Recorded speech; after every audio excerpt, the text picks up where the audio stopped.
Sejam bem-vindos ao Estúdio AgriPlay, uma iniciativa da Suino Brasil com o Núcleo VET, com os melhores debates aqui dentro desse estúdio instalado na Pig Fair, dentro do espaço do 17º Simpósio Brasil Sul de Suinocultura, e eu estou recebendo aqui o Geraldo Chucuri, que é diretor técnico da Dambred Brasil. Seja bem-vindo, Geraldo. Muito bom dia, muito obrigado pelo convite, é um prazer estar aqui contigo novamente. Geraldo, antes de mais nada, eu queria te parabenizar pela participação da Dambred num painel interessantíssimo que teve aqui dentro do evento e disruptivo, eu diria, que reuniu as 4 empresas de genética suína no Brasil para debater os principais desafios e apontar caminhos no futuro que, independente da competitividade que exista entre as empresas, um futuro que beneficia o setor.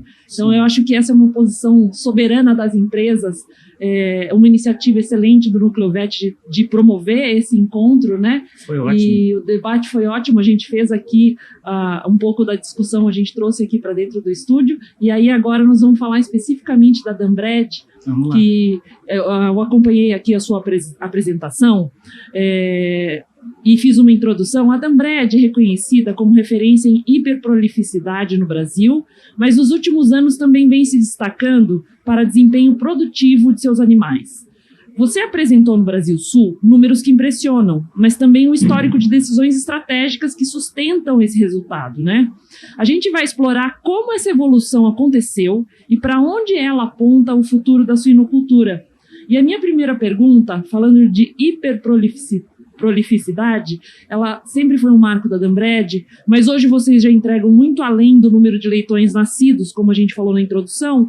Como foi essa transição de foco para também garantir desempenho e eficiência na produção? Bom, obrigado pela pergunta, ótima pergunta. A Dambred, né, é uma genética dinamarquesa, e assim como todos os países da Europa, a questão da regulamentação voltada para o meio ambiente já sofre uma pressão muito grande há muitos anos. Então, o objetivo lá é transformar pequenas e médias propriedades em grandes produtoras de leitões. Então, nesse sentido, a Dambred começou a trabalhar muitos anos atrás, em 2004, através de uma metodologia chamada LV5, que a gente falou na apresentação, que ele engloba várias características e que o objetivo final é um alto número de nascidos vivos e alta sobrevivência. Durante muitos anos, 2004 até 2016, 2017, o foco principal de peso maior na seleção foi essa característica. Então, com esse tempo, por ser uma característica de herdabilidade baixa, demora para fixar, ou fixar entre aspas, uma característica. Então, assim, essa característica de hiperprolificidade se tornou inerente à matriz da Dambred.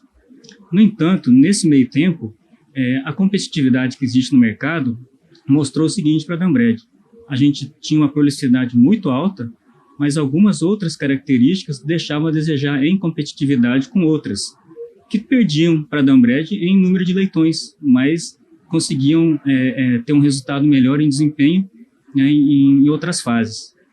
Em 2018, a Dambred tomou uma decisão através da avaliação, porque todas as avaliações são feitas ciclicamente, mas naquele período eles resolveram, em 2018, fazer uma alteração radical, de dividir o LV5 em 3 características relacionadas à sobrevivência de leitão, sobrevivência de matriz e mantendo a produtividade, mas ela saiu de 85% voltado para reprodução e passou para 87% para produção, ou seja, da parte de desempenho e conversão alimentar, e entrou a sobrevivência também. Isso mudou radicalmente a característica animal sem perder a hiperprolificidade. Aí começaram a nascer esses animais nos próximos ciclos e os resultados começaram a vir quando a gente começou a observar que a questão de conversão alimentar, principalmente, que era um ponto que a gente precisava trabalhar mais, e finalmente a gente começou a chegar próximo, ao empatar praticamente, no campo com a concorrência, que foi o que deu realmente uma virada na nossa empresa, no nosso animal. Você trouxe exemplos da Dinamarca que mostram que ainda existe espaço para crescer no Brasil. Que fatores limitam essa evolução e como a genética pode ajudar a superá-los? Em termos de genética, os estudos ainda mostram, né, e hoje os estudos são baseados na questão de avaliação genômica, então é muito preciso. dá para dizer assim que o prognóstico que eles fazem via genômica é praticamente certo que vai acontecer. Só que para acontecer isso, obviamente, precisam surgir as condições necessárias para isso, né? Dentro do que a gente vê de extrair o máximo potencial, comparando o Brasil com Dinamarca, por exemplo, as questões de ambiência impactam muito, né? Tu vê as granjas lá na Dinamarca 100% climatizadas, ou, né, em outros países da Europa, América do Norte também, muito mais granjas climatizadas, né, com ambiência muito bem controlada, o que facilita a vida da fêmea, principalmente. Então, tu cria condições para ela ter uma boa eficiência. E, por outro lado, a tecnologia. Então, assim, é empregado muito mais tecnologia lá fora do que aqui, ainda não é uma realidade, mas vai chegar aqui também. Então, eu acho que é muito isso. A gente aqui no Brasil, até pouco tempo atrás, a nossa mão de obra era uma fartura muito grande de mão de obra, né? E era um diferencial nosso. Então, através da mão de obra do Brasil, a gente conseguia extrair um resultado igual ou até melhor comparado com aquelas granjas do exterior que tinham uma tecnologia muito mais avançada. Hoje está chegando um momento que a gente também está começando a perder essa qualidade e quantidade de mão de obra. Então, no futuro, a necessidade de se adequar em questões de ambiência e automação vai acabar vindo para cá também. E isso vai ser muito importante para extrair o potencial das genéticas que estão no mercado, né? Porque assim, a fêmea precisa comer bem, a fêmea precisa estar num ambiente bom. A questão nutricional são algumas adaptações importantes que precisam fazer. Então, a margem existe, mas essas condições que não são muito grandes, não são mudanças muito grandes, são mudanças que naturalmente vão acontecer, e aquelas empresas que já estão trabalhando dessa maneira já colhem esses resultados.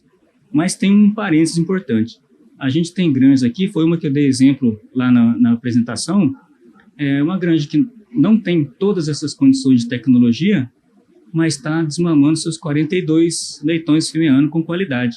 Então, é só para dizer que é possível também fazer resultado nas condições que a gente tem hoje. É só ajustar o que precisa mesmo. Ter uma dedicação, acho que um pouco mais dirigida, né? Às vezes a gente entra na rotina, né? E as coisas se dispersam um pouco, né? Não pode dispersar um segundo de atenção. É foco, né? Foco. Acho que assim, a mão de obra vai continuar fazendo bastante diferença, né? A gente tem muita tecnologia, inteligência artificial, todas essas coisas chegando, mas eu acho que assim, a pessoa que está lá conta muito ainda, sabe? Conta muito, faz muita diferença. É foco, e eu acho que olhar adiante também, né, Geraldo? Eu estive num evento de uma empresa de genética de aves e estava conversando numa mesa ali de executivos, um jantar, e eles estavam comentando sobre a China fazer um alto investimento em tecnologia, e ele perguntou para aquele empresário chinês, falou assim, mas vocês têm um público, uma população muito grande, você não está... Por que você está investindo tanto em tecnologia se vocês têm mão de obra disponível? Ele comentou, falou assim, não, olha, existe um desenho sobre o decréscimo da população, né? Eles têm tido menos filhos, a população vai envelhecer, vai ter menos disponibilidade de mão de obra, ele já está olhando lá adiante e prevenindo um problema. A genética, as casas genéticas, elas trabalham olhando muito para o futuro, né? Verdade. Até comentei sobre uma pergunta que eu vou te fazer, eu falei, nem me preocupem de perguntar sobre o que vem em 2035, porque vocês estão sempre trabalhando olhando adiante, né? Então, a gente agir antes do problema chegar, né? Olhar para o que está acontecendo para já começar a se preparar para quando o problema chegar, né? Exatamente. E não remediar, trabalhar com prevenção. Você estava falando dessas novas características de desempenho, com número e quilos de leitões desmamados, aumentando a pressão de seleção para vigor e resistência. Como isso dialoga com as demandas de bem-estar, sustentabilidade e rentabilidade? Essa pergunta é muito interessante porque um dos focos do melhoramento da Dambred, lá na Dinamarca, o que eles direcionam é muito ligado à sustentabilidade, como a gente falou no início, né, que as pressões de regulamentação de meio ambiente são muito severas na Europa e na Dinamarca mais ainda. Então, um dos objetivos principais é que a produção seja sustentável. Dentro disso, o raciocínio mais simples, vamos dizer assim, é o do animal. Quanto menos animais ou matrizes produzirem mais quilos de carne por ano, significa que tu vai ter uma população de matrizes um pouco menor.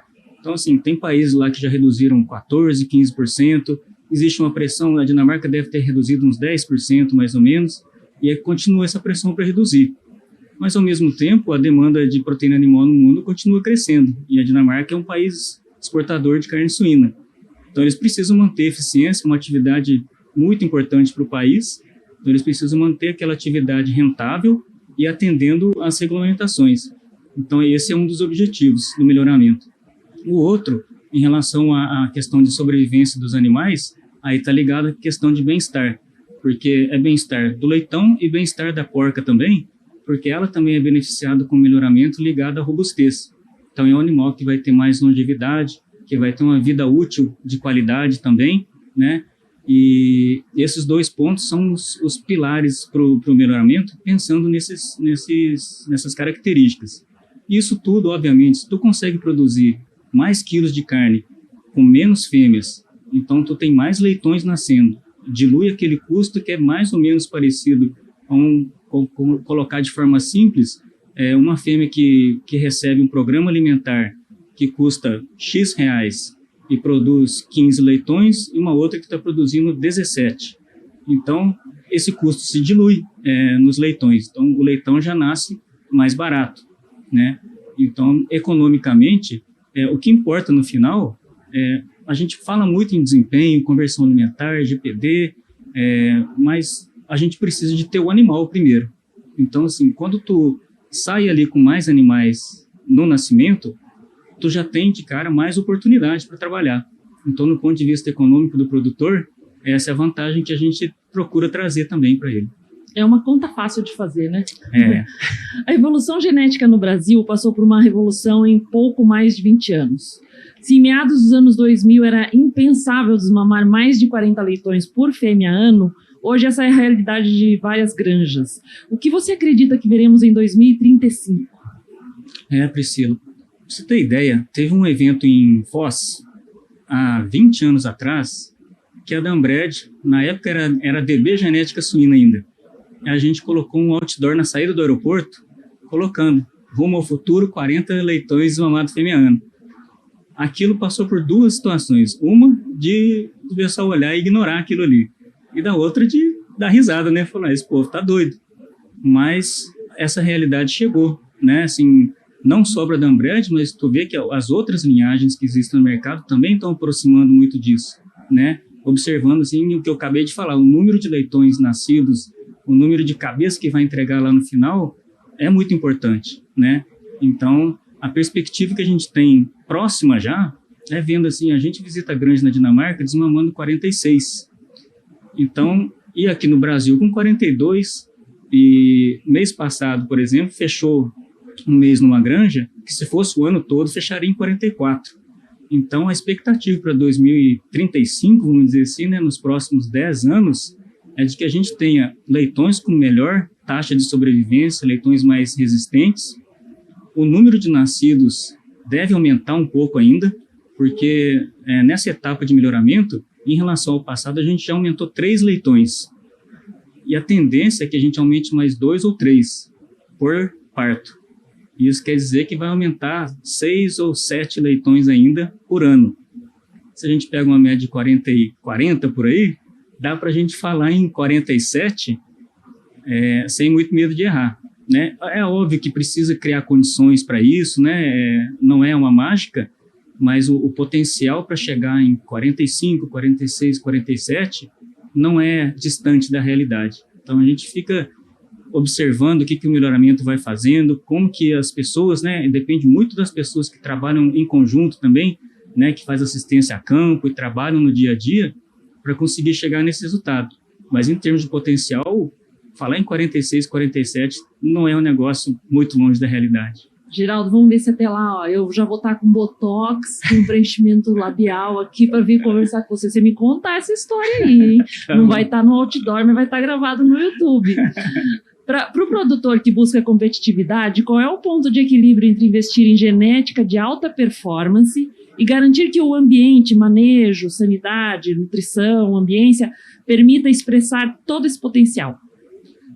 Em termos de manejo de forma geral, né, existem algumas exigências importantes, né? A demanda desse animal por nutrientes é diferente do animal que produzia muito menos animais, então esse ajuste nutricional é um dos pontos fundamentais, porque esse animal mudou muito. No passado, vamos pegar 20 anos atrás, o animal era mais gordo, paria menos, e a gordura é importante para a produção de hormônios reprodutivos. Então, o que o mercado começou a demandar? Eu quero um animal mais magro, com uma conversão melhor, e isso se refletiu na linha fêmea também. Então, a leitoa que tinha uma espessura de toucinho maior antigamente, hoje não tem. Então, tu precisa adequar o crescimento desse animal para chegar no produtor já numa condição própria para ter uma produtividade boa. E no decorrer da vida dela, tu precisa garantir isso, porque é uma fêmea com tendência a ser magra. Então, o manejo muda um pouco também. Mas, ao contrário do que todo mundo pensa em relação ao número de nascidos, o que eu vou fazer com esse monte de leitão, a habilidade materna e a produção de leite desse animal evoluiu muito também. Então, antigamente, assim, desmamava 10 leitões, era maravilhoso. Hoje a gente vê animais com 16, 17 leitões ao pé, tanto que a média dessa granja que eu comentei, né, a Granja Folhados lá de Patrocínio, que é uma parceira nossa, e ela fechou um mês inteiro com 17,5. Então, tu vê que o potencial de produção de leite e da fêmea ter a habilidade de cuidar desses leitões até a desmama e fornecer um bom desempenho para eles, tá aqui já. Então, essa é uma característica muito importante de se levar em conta, que depende, obviamente, dessas condições de manejo para fazer esse animal entregar esse potencial. Geraldo, é sempre muito bom recebê-lo aqui para a gente bater esse papo. Foi no ano passado que nós fizemos também um programa como esse, e aí a gente vai renovando as informações, trazendo mais novidade para o setor. Tem alguma mensagem final para quem nos assiste? É sempre um prazer estar aqui contigo e falar um pouco da feira, que né, o Brasil Sul de Suinocultura a cada ano tem crescido, tem sido um evento muito bem visitado pelas pessoas, né? São mais de 2.000 pessoas que vêm ao evento, um evento de bastante troca, como sempre, né? De rever as pessoas, que é o que a gente sempre acontece quando a gente se encontra num evento desse. E o recado, assim, a gente está num momento muito bom da suinocultura, né? Há tempos que a gente não tinha uma estabilidade em relação à suinocultura, e o progresso genético que a gente está trazendo hoje para o mercado é uma realidade, né? O animal que muita gente conhecia há 5 anos atrás, a Dambred, hoje é um animal completamente diferente e melhorado, claro, né? E nós estamos no mercado para oferecer ao produtor, às empresas, um animal que possa produzir o quilo de carne mais barato possível, com a maior eficiência possível, com a nossa equipe técnica e com o apoio da Dambred dinamarquesa também. Eu queria agradecer a você. Eu agradeci, fiz uma entrevista com o pessoal da MSD, eu falei, a gente vê as discussões acontecendo, a gente trabalha por um setor pelo qual a gente desenvolve um afeto, e a gente quer que cresça e se desenvolva e tenha cada vez mais êxito, então a gente agradece. Agradeci a MSD pelo trabalho que as empresas de sanidade fazem no desenvolvimento de vacinas, prevenção de doenças, a genética, nesse trabalho para potencializar os resultados da suinocultura, parabenizar pelo trabalho de vocês e agradecer pela gentileza de vir aqui compartilhar conosco tantas informações, de tanta pesquisa que vocês realizam, olhando sempre para o futuro. Muito obrigada, Geraldo. Sempre um prazer. Obrigado. Você que nos acompanha, não deixa de se inscrever no canal para acompanhar as melhores entrevistas do setor.